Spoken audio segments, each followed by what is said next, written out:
Bonjour, je suis Aurélie, conseillère en naturopathie certifiée. Je continue mes podcasts sur le pouvoir du psychique sur notre corps. Le dernier podcast parlait de la médecine chinoise. Aujourd'hui, nous allons nous intéresser au lien entre émotion et maladie, notamment avec le docteur Mona-Lisa Schultz. Le docteur Mona-Lisa Schultz est médecin et pratique également la médecine intuitive.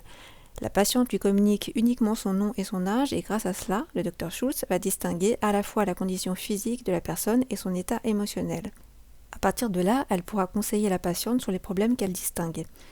Intuitive depuis son enfance, les parents de Mona-Lisa voyaient ce don du mauvais œil, la jugeant comme un enfant anormal. Mona-Lisa réprima alors ce don, voulant être comme toutes les petites filles de son âge.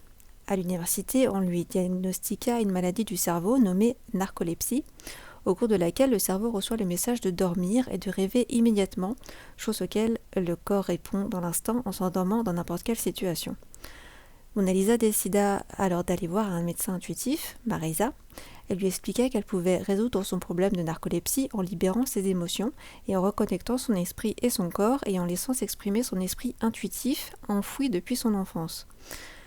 Chose qu'elle fit, et depuis, elle a été non seulement guérie de ses crises, mais a appris à mettre à disposition son don pour aider ses patients. Je cite, « Lorsqu'un événement significatif survient dans votre vie, cette expérience émotionnellement chargée est enregistrée et codée dans notre cerveau. Nous n'aurons probablement aucune conscience de la portée réelle de cette expérience.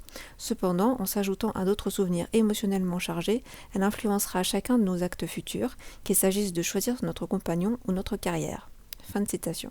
Une partie des messages intuitifs se traduit dans nos rêves, comme l'a étudié Freud dans son interprétation des rêves et bien avant lui Aristote, qui affirmait que les prémices d'une maladie pouvaient être détectées dans les rêves bien avant que les symptômes réels n'apparaissent. Cela prouve bien que la relation entre corps et rêve a bien été mise en évidence et cela depuis des siècles. Il y a plus de 2000 ans, les Chinois ont observé que certains types de rêves étaient reliés à l'état de santé d'un organe.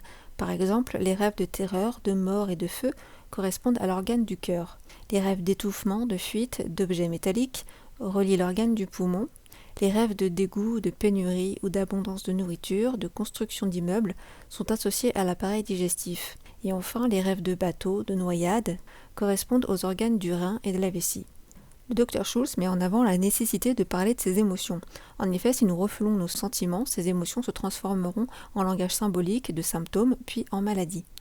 Une expérience a été faite sur des rats enfermés qui ont subi toute leur vie des chocs électriques. À l'âge adulte, on leur donna l'opportunité de sortir rejoindre une autre cage sans choc électrique.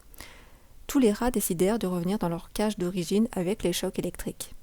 Cet exemple nous montre que les rats étaient plus heureux de retrouver un lieu familier où ils sont torturés plutôt qu'un lieu inconnu mais paisible. Comme les rats, beaucoup d'entre nous se confortent dans des traumatismes passés, si bien que lorsque nous revivons un événement qui rappelle ce traumatisme, le corps réagit comme si le traumatisme était bien réel alors qu'il ne s'agit que d'un souvenir. Les souvenirs stressants s'enregistrent dans notre corps, ils affaiblissent nos défenses immunitaires. Pour sortir de ce cercle vicieux, il ne faut pas se concentrer sur le passé, mais sur la façon de gérer le présent. Il s'agit de localiser l'expérience traumatisante passée et de la séparer de la réalité présente et calmer l'agitation avec des exercices de respiration par exemple. Louise Hay, médecin intuitif, a mis en avant au début des années 80 une théorie étroitement liée à la médecine chinoise vue précédemment. Ces recherches en lien avec les émotions et les maladies ont été confirmées par de nombreuses études scientifiques. Elle affirme par exemple que les problèmes lombaires sont rattachés aux émotions concernant l'argent et la peur de le perdre. Plusieurs études ont confirmé que les personnes avec des soucis lombaires souffrent aussi de problèmes émotionnels liés au travail et à leur emploi. D'après Louise Hay, la maladie de Parkinson serait liée à la peur et à un désir intense de tout contrôler. Les études ont démontré effectivement que les malades de Parkinson ont besoin d'imposer à leur entourage un certain standing de moralité. Une maladie des intestins serait associée au besoin d'évacuer des événements passés. Les problèmes au sein, mère nourricière, seraient liés au fait de penser toujours aux autres et de s'oublier. Encore une fois, les traumatismes de l'âme essaient de s'évacuer par les voies de nos organes, ils nous parlent. Plus on avance dans l'histoire et plus leur véracité est prouvée. Intuition ou souvenirs passés refoulés, leur nom importe peu, ce sont d'une manière générale toutes ces émotions qu'on tente de déconnecter de la conscience. Elles vont s'installer dans le corps grâce à notre système nerveux autonome et vont se relier à nos organes et les faire parler.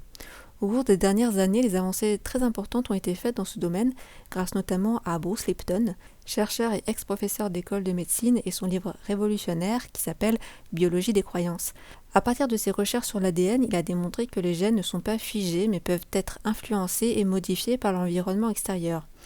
Nous ne sommes donc pas victimes de nos gènes et encore mieux, nous pouvons les influencer par notre mode de pensée et c'est ce que nous verrons dans notre prochain podcast où l'on parlera de l'épigénétique.